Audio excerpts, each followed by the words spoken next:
Well, it wasn't only on social media. It happened everywhere around Abuja. We had 6 spots where we had thousands of people converge in march.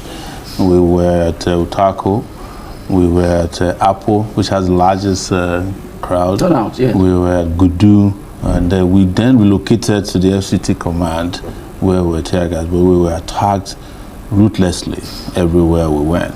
What these people are telling you is that you cannot be a peaceful person in Nigeria and get away with it. Yeah. You can only be violent and get away with it, because if we were terrorists or bandits, as they call them, we could have been walking around Abuja today with ammunition and nobody would come near us. But fortunately or unfortunately, people like me have chosen a non-violent approach to resolving issues.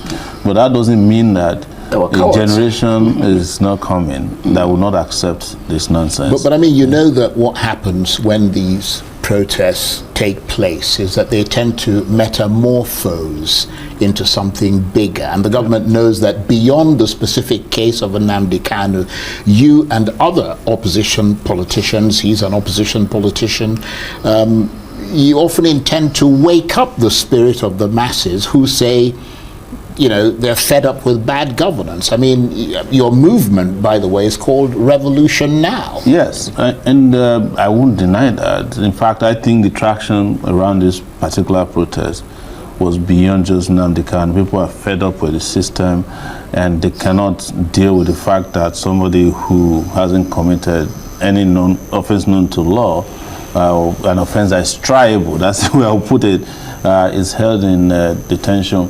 Whereas that same week, the president is pardoning drug dealers, kidnappers and murderers, and Nnamdi Kanu, who you can't establish any offense against, is kept perpetually detained, he's tortured, he's harassed, his lawyers, his lead lawyers were speaking, is in detention. I have to say that the time is ridiculously long. Yes. I mean, upwards of 7 years in detention. I mean, it doesn't make any sense at all. You see, the larger Nigerian nation is itself an open prison. I spent 5 years here over a boat. So sort of Gaza. Yes. But Gaza is better than Nigeria in some ways. I wouldn't go that far, to be honest. Gaza, throughout this period of bombardment, had electricity. so I had some kind of water supply that you can't get here. The sewage was built. I am not in any way saying this, so you don't misunderstand me in the future. But Nigeria is, you can't even define what is wrong with Nigeria. It's like a nation that is at war, with itself and against itself. Yeah. And when you see this happen, what we have experienced with Nnamdi Kanu, with terrorists walking around, the federal government even went and attended the naming ceremony of one of the bandits after they met in Katsina, you would ask yourself, why am I here? Why am I in a country like this? And that is probably why most people call Nnamdi Kanu a prophet, that he saw into the future that this country is not the kind of country you want to have your children in. And there's nothing wrong if you want your own country. This international law recognizes that. If I declare Sowore Republic tomorrow, what are you going to do to me? Arrest me and detain me perpetually?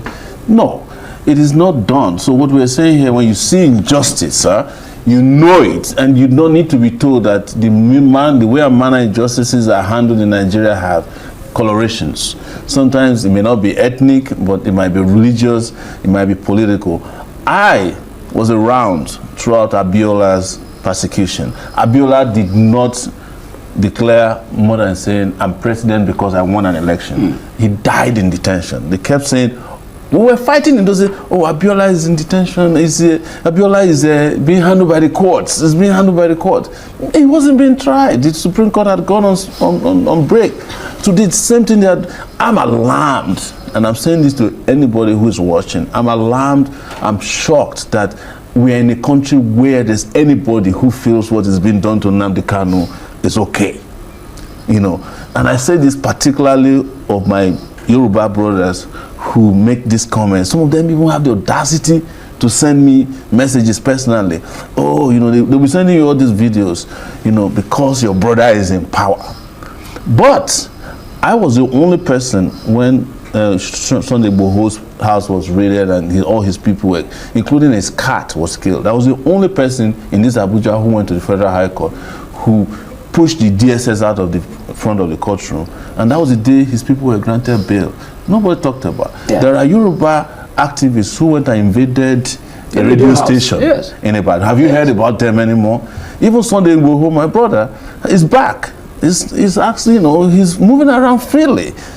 Nnamdi Kanu has never carried a weapon before. Most of these guys have done things like that. Why are we treating the Igbo man differently? And I'm not saying that to whip up something, because I'm ashamed, of course, of these Southeastern leaders. Because when I was on your show last time, you remember, I was saying that Nnamdi Kanu is being kept in detention deliberately by Southeastern politicians. They showed themselves in the last few days.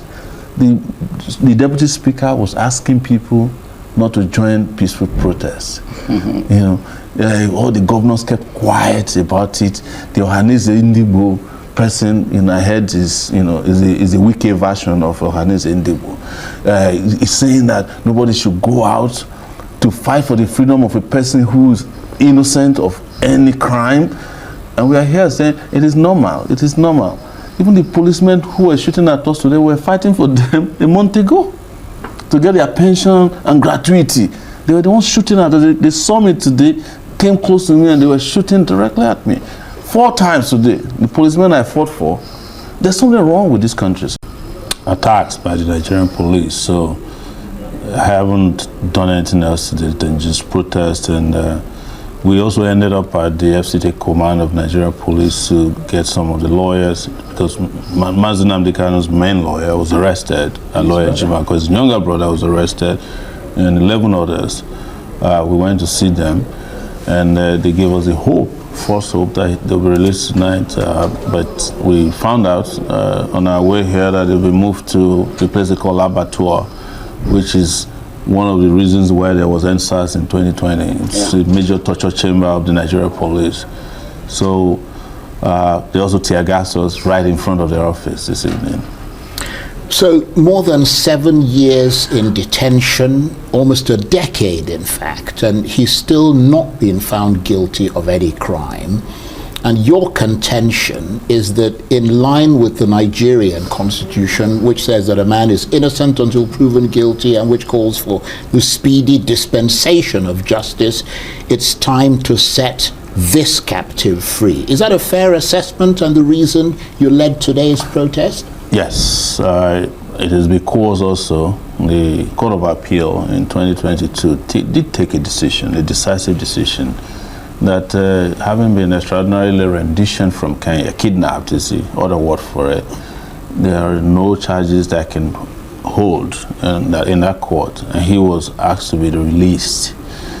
That judgment ought to have taken effect immediately was given, but the Nigerian government did not honor that judgment. They claimed they were going on appeal. An appeal do not constitute a stay when personal liberty is involved. He's been discharged. There's nothing that could have held him except to get a brand new detention order, which they didn't, because they were not interested in any trial.